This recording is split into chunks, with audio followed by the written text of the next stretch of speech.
Good day everyone! Samahan niyo ako magbalik tanaw sa vlog na to or sa mga video na to. Yes, balik tanaw. Kasi alam niyo ba kung kailan pa to? Matagal na mga be. December 30, 2021 pa. Diba? Tagal na. At yes, uploading tayo this 2026 kasi ngayon ko lang talaga siya nagawang i-edit. Actually, tuwing lumalabas ako or gumagala, lagi talaga ako nagtitake ng mga videos para memories na din at vloggeries ba. Yun nga lang, hindi ko magawang ma-post dahil nga nabisi ako sa trabaho at ngayon ko lang talaga siya may edit. So by the way, nung time na yan, pumunta kami sa Masamarey Beach located in Sual, Pangasinan at first time kong pumunta sa lugar na yan at I'm so very happy. Kasama ko nga dito is yung mga cousins and friends. Madaling araw nga nung nagbiyahe kami kasi mga 2 hours or more than 2 hours din ang biyahe namin papunta rito. At inumaga na kami ng dating at pagdating namin, please kumain muna kami, nagkape, ganun, pero hindi ko na siya na-videohan eh. And then after namin kumain is nag-boating na kami para mag-island hopping. First time ko lang ma-experience to kasi nga medyo hindi ako pinapayagan ng mga parents ko kapag lalabas or gagala. Pero nung time na yan, okay naman na kasi malaki na din naman na ako at kasama ko yung mga cousin and friends. Pag pupunta ka nga sa mga dagat-dagat ng Sual, yan, makikita mo talaga yung power plant na yun. At ito na nga, nakarating na kami sa first stop namin na island. Tignan nyo yung sand, ang ganda diba?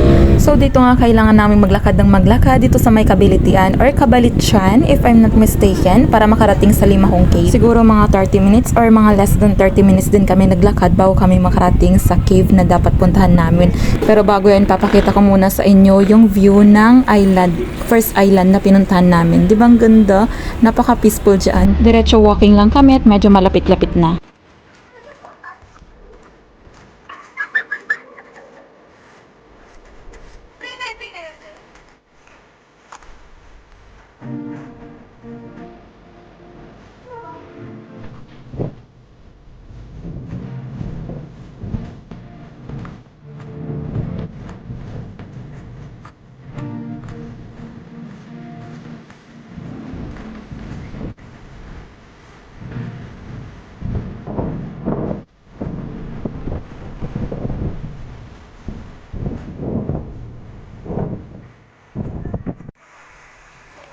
At nakarating na nga sa cave. Malakas pala yung hampas ng alon dyan, as in super. Hindi na nga ako bumabay kasi baka malunod pa ako. Kahit may life vest, ayoko talaga. Nakakatakot as in. Kaya yan, video-video na lang. Then, after sa Limahong Cave, lumipat naman kami sa kabilang island. Dito naman puros damo. Pero in fairness, maganda yung view.